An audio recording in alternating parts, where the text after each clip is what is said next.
This week on TIAA Bank Jaguars Weekend.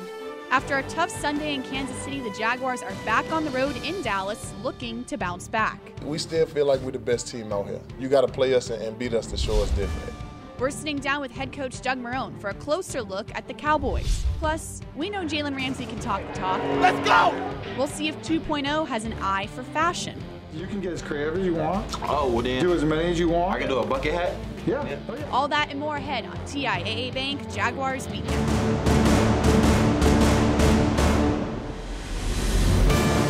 This is TIAA Bank Jaguars Weekend. TIAA Bank, created to serve, built to perform. You know, the game got out of hand, and we've got to play better. We got to coach better, play better, and we've got to go back and get this team back on track. Doug Marrone will be the first to tell you the loss of the Kansas City Chiefs starts with him. The entire team needs to play better in order to win in Dallas. Hello and welcome to TIAA Bank Jaguars Weekend. I'm Ashlyn Sullivan. The Jaguars are looking to find their offensive identity after a poor performance in Kansas City. This was a busy week. 2 Jags were placed on injured reserve, then roster moves were made. Doug Marrone is 8-1 bouncing back after a loss. It's time for this team to get back to their winning ways. All eyes were on Blake Bortles in the offense after a disappointing loss at Arrowhead Stadium. To put the work in all week and you know, the hours and time and everything that you do to get ready to go out and, you know, you plan and fully expect to execute, you know, at a high level, and then to not, you know, and lose the game the way we did, it sucked. The Jaguars defense didn't live up to their elite standards. They gave up 424 yards to the Chiefs' explosive offense. This week, the Jaguars need to get back to what they do best.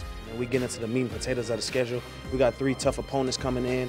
Obviously, it's important for us to win this second quarter, man, because you know, this quarter sets you up for football, meaningful football games in December. So I think that everybody kind of understands and is aware of the magnitude of these next couple of games, man. This offense is playing hurt. All offensive linemen are dealing with an injury. Doug Marrone is forced to look at other options. When you have injuries at the line and you lose 2 running backs out of 3, you know, it's kind of hard to keep up that identity. So we got people in here now, and we'll get back to work on it.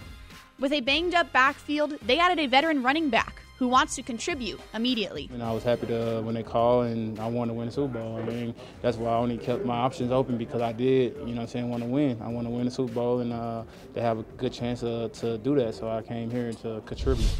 Joined now by Brian, Sexton, John Oehser, and Subway. Thanks for bringing us lunch today. Guys, it's been a busy week, to say the least. Some new guys in the building, including 4-time Pro Bowler Jamal Charles. Well, you hope that Jamal Charles can be something close to what he was at some point.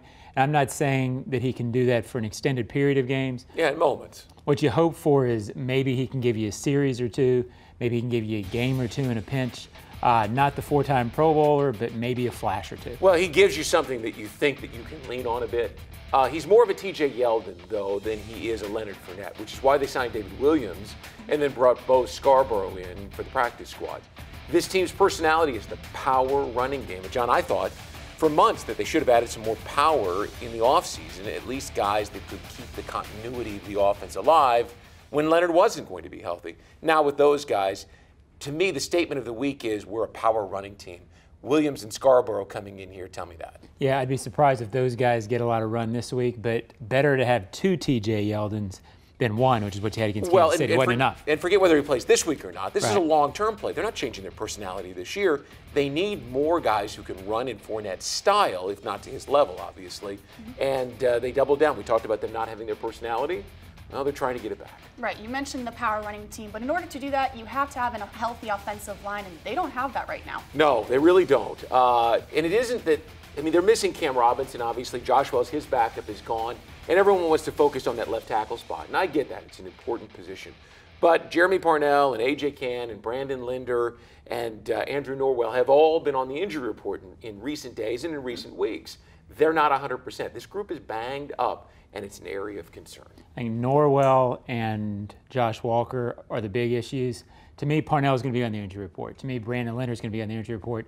This is what you are over there, and Can's off of it. Is Norwell what he's supposed to be is a big question. I don't know that he's played great, but maybe it's the foot. And Josh Walker, a third left tackle, that gets dicey at some point. Blake Bortles mentioned the importance of winning these next 3 games getting to the bye week, so this all of a sudden is a very important game. Well, it's key, and I was a little surprised that Blake said it quite that way, because usually, well, you got to approach everything the same way. Yeah. But I think he's right, and I think it's exactly these next 3 games. Get to the bye. You've got Philly in London. You've got Houston here. You got Dallas this weekend. Get 2 of those 3 and get to the bye at 5-3. I think you're fine. Yeah, I think the same thing. It's a big game, but it's really not in terms of the overall tiebreakers. It's an NFC game. I don't want to put too much on this because the Jaguars were 3-3 after 6 games last year, and they turned out just fine. So if they don't win on Sunday in Dallas, it's not the end of it. I don't want to make this as big as a Kansas City game, but it is important for them to get to the bye at 5-3. You know when it's going to feel big? If they lose Sunday. Yes, no doubt about that. They might. All right, thanks, guys. There's more to come on TIAA Bank Jaguars Weekend. Still to come on TIAA Bank Jaguars Weekend. The Cowboys have the NFL's leading rusher, Ezekiel Elliott. They're a team desperate for a win at home. Jeff Lageman is in the film room with the head coach. Plus, we're back in the locker room, quizzing the guys on some Dallas trivia. Michael Irvin, Troy Aikman. Ooh, that was quick. But first, it's time for Know Your Jags, presented by Fields Automotive Group. Is it any surprise that Andrew Norwell's favorite movie is Braveheart? Your favorite movie and why? Dazed and Confused. It was just a great movie. I don't know why. It was just one of those old movies I just watched one day and I loved it ever since. There's a lot of good movies. There's a lot of good movies, and there's a lot more movies I need to see. Favorite movie would have to be Braveheart. Who doesn't love Saving Private Ryan? I mean, come on. Go America. A lot of fighting and just great, overall great movie. That they may take our lives, but they'll never take our freedom! Any Given Sunday, Blues Brothers. I felt like it showed a real world of behind the scenes of what the league was like until I realized it really wasn't like that. The original, because it combines 2 of my favorite things, which are music and comedy. There's Pants and Burgers. Yeah, this place has got everything. My favorite movie right now would probably be the new Avengers movie, Infinity War. We just saw that as a team, and that was definitely a good one. My favorite movie is Welcome Home, Roscoe Jenkins, because I used to watch it over and over, and Martin's my favorite actor, so I pretty much know the whole movie from start to finish. My favorite movie will probably be Dark Knight, just because I'm a big Batman fan. I love what Heath Ledger did with the Joker. Why so serious? Why so serious?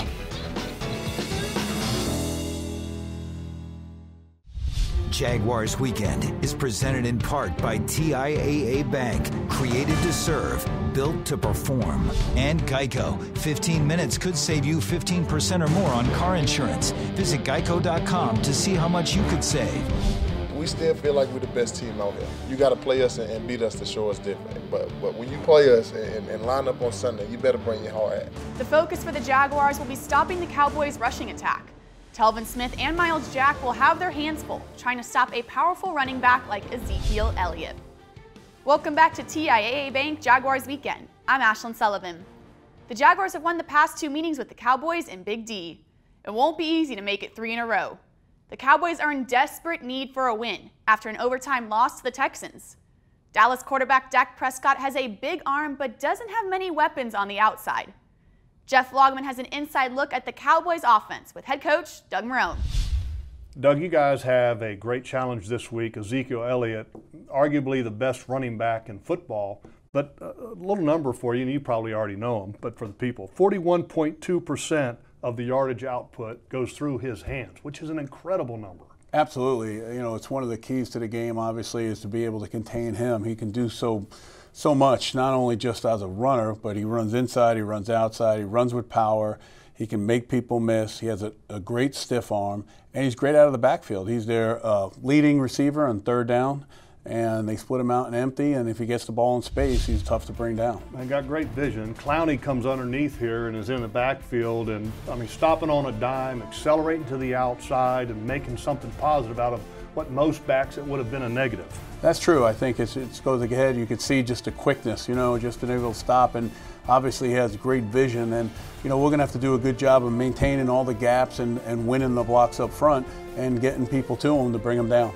All right, so Rain Dakota Prescott, which is his real name, Dak Prescott, they put in some plays to get him making things happen with his feet, so to speak, like this quarterback draw. And they ran this twice against the Texans. They did. If it's in like second and long and third and long, and you're in a coverage mode as a defense, they're going to take advantage of it. He's obviously an excellent runner, someone that can scramble real well. And then schematically, they'll just go ahead and get everyone blocked with the back and then have him run. And obviously he's a big kid that can run real well. And does an excellent job of extending plays. And this might be one of the best play extensions I've seen all year long. First of all, to avoid J.J. Watt, who is back, by the way, and a hand down, and then he was running. He switches the ball in his hands here to avoid the defender, kind of like what we saw Mahomes do a couple weeks ago, and then throws a bomb to Tavon Austin. Well, I think exactly what you're seeing. It's very rare do you see, obviously, J.J. Watt beat Smith, who's a Pro Bowl left tackle for him, and then he's able to get his hands on him, but yet it's not strong enough, and we know J.J. Watt has a great amount of strength not to be able to bring him down, and just the balance of Dak Prescott, and then obviously him moving, again, another missed tackle by 92, and then being able to throw that ball vertically down the field and make a big play. A lot's been made about Jerry Jones and their passing game. They're still dangerous, aren't they, their passing game? Absolutely. Especially, we know Hearns, he was here, he did a great job. Beasley, who plays, is extremely great slot player. He's going to be a lot for us to handle. And then they have speed on the outside with Thompson and Austin. Great challenge. Thank you, Doug. Great. Thank you, Jeff. Thanks, Jeff. It's time for Jaguars FAQ. It seems like Andrew Norwell isn't the biggest fan of the trivia game. All right, AJ Boy, are you ready to play the Jaguars trivia game that is sweeping the nation, Jaguars FAQ? Yes. Yes, I am. What am I supposed to say? Are you ready? Oh, yeah, I'm ready, yeah. Okay. I was a little nervous. I didn't know what was going on. The Cowboys do not play in Dallas, but in what city? Arlington. Frisco. No. I couldn't tell you. Houston? No. Starts with an A. Austin. Starts with an A? Mm-hmm. Still couldn't tell you. Can you name the 3 other professional sports teams in Dallas? No. Mavericks, and then it's a hockey team, Dallas. Stars? Yep. Does college count? No. The Rangers and Astros? No. That's Houston. Rangers. I'll give it to you, even though you're getting help. Getting a lot of help. That's about it. In the early 90s, the Cowboys won 3 Super Bowls. They had 3 offensive standouts on that team known as the Triplets. Who are they? Couldn't tell you. Smith, Michael Irvin. Aikman. Emmitt Smith. Right. Still couldn't tell you. What former Cowboy is calling the Jaguars versus Cowboys game this week? And it's an analyst. Jason Witten. Couldn't tell you. Oh, Tony Romo? Tony Romo. Tony Romo. Oh, he always covers that game. I should have known that. Tony Romo. All right, I'll give you. So I get an 85. Yeah, hi B. Okay, that's passing. That's good. Yeah, thanks, guys. We'll give you a B. A B? That was a D. That was at least a D. Not bad at all. How do you think you did? Terrible. There's still more to come on TIAA Bank Jaguars Weekend. Up next, we give you an inside look at a Jaylen Ramsey creation and head into the kitchen for game day grub. When you watch on film, besides the first drive, you watch on film, we was dominating, bro. They just capitalized on the turnovers, and we did it. The Jaguars defense can't give up big plays if they want to call themselves the best defense in the league. Welcome back to TIAA Bank Jaguars Weekend. I'm Ashlyn Sullivan. We all know how vocal Jaylen Ramsey is on the field. Turns out he's vocal about his fashion taste as well. This week's Baptist Health feature takes us inside the design room with New Era and the Jaguars cornerback, who teamed up to create an exclusive look for Jaguars fans.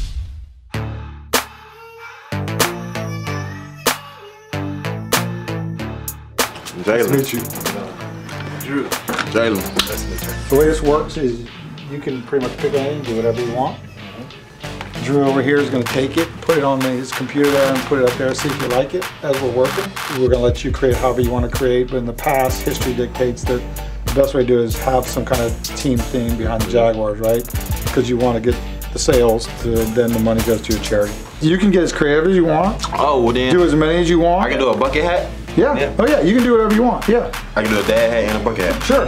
Got to get my creative juices flowing a little bit and design some of the hats that a lot of fans and myself and hopefully some of my teammates gonna be wearing this year. I kind of made decisions when I got up in there. I had in my mind the whole time that I wanted to do a bucket hat. I want that schoolboy Q bucket hat. All right. Then I had some help. They were real helpful in there, helping me out, you know, with a couple ideas and with a couple designs and things. So I think I got some heat in there. I like different textures, so I like suede and like velvet type textures. Like this, I think this hat is dope. It's always kind of interesting when you have a player come in and they want to do product for that they like, but then you also want to cater to the masses. So I think what we netted out with today's design lab, we came up with some solid product. That's what you want, right? Yeah, that's what I want. Right. The hats, did a little partnership with Fanatics and New Era that'll be sold in the team store. And we got all the proceeds going to me and my Pops Foundation, Ramsey's Reach, for the youth. So it'll be nice if everybody goes and buys some hats.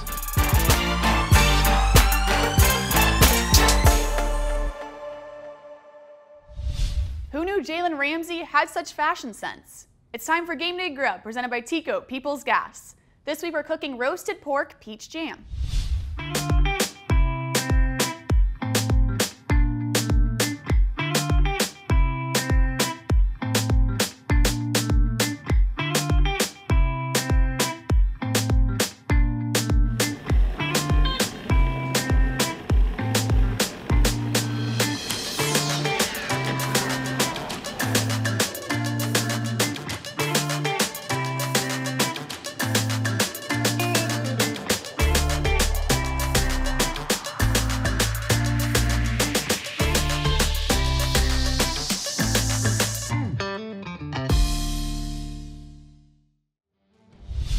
For the full recipe and information about natural gas and available energy conservation rebates, visit peoplesgas.com/cooking.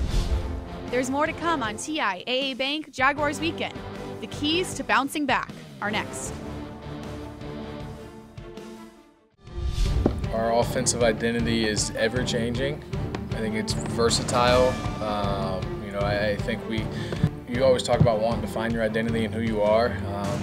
And I'm sure we still are trying to do that, but I think we're pretty good at doing different things. We're back with Brian, John, and Subway. Thanks for bringing us lunch today. We just heard quarterback Blake Bortles talk about this offensive identity and finding it. But when you throw the ball for 61 times in a loss, that's not a recipe for success. Well, it's not, and they actually attempted, I think it was 69 or 70. So they called 70 passing plays. That's probably 25 or 30 too many. I thought a big reason for it, Brian, was the fact that they were injured at running back, the fact they only had one running back and they were scared to get that guy hurt and have nothing. But however you do it, I think the additions this week are what it was all about. You've got to get back to running because you can't have Blake Bortles throwing that much, especially with this offensive line right now. I think that calling 70 passing plays is 35 too many. This is a team that 35 is about the top end for them to be efficient. They've got to be able to run the ball. They know that. It's why they doubled down this week and brought these guys in. Look, everything that Blake does well is based on his ability for play action. He has not had that with Leonard Fournette's injury. They've got to reestablish play action. It makes everything go. And don't forget how this plays to the defense. Right. You can throw a lot with this guy. They did it against the Jets and the Patriots, but the other team can't know that you're going to throw. That's the key for them right now. We talked about it all week. This defense played pretty well against Kansas City, but not to their elite standards. Well, they took the ball away twice, which is great. But in the last two games, they only have 2 takeaways. And they're averaging 1 takeaway per game this season. Well, if they finish with 1 takeaway per game, that's half of what they did last year. And everyone would agree. The takeaways led to the touchdowns. It led to the offensive ability to move the ball. They've got to get takeaways, and that's the bottom line. I think the offense has to play better early to get ahead. Usually takeaways come in this league when you're rushing the passer when you're forcing the other team offensively to do what they don't want to do, what they're uncomfortable with, it's hard to get teams uncomfortable if you're not ahead of them. So some of this is on the offense as well. Right, but it's going to be hard for this offense to get ahead right now as they're trying to find their personality with different players up front and carrying the ball. Right. The NFL ain't easy, Ashlyn. No, it's not. We have to talk about stopping Ezekiel Elliott, the leading rusher in the NFL. That is going to be the defense's main focus this week. You have to, and he's as good as there is. And Doug Marrone said it best this week, I thought. He makes every run. And you always think, well, every running back can do that, but you can't. He can be power, he can be speed. The good news is, if you stop him, they're very one-dimensional offensive the other way. So I think this is a game where the Jaguars defense plays well because they've had trouble with two-dimensional offenses. They've been able to shut down one-dimensional offense. His season reminds me of Maurice Jones-Drew in 2011 when he led the league with the worst passing attack in football. They couldn't stop Mo that year. I'm not sure you can really stop Ezekiel Elliott, but you can limit his impact. Don't let him into the end zone. This guy's more Stop explosive than Mo was. Well, I wasn't this comparing guy can Mo. go all the way, right? I wasn't comparing Mo. I was comparing seasons. Yeah. All right, well, let's see if the Jaguars can get back to their winning ways. Thanks for tuning in to this TIAA Bank Jaguars Weekend. We'll see you next week.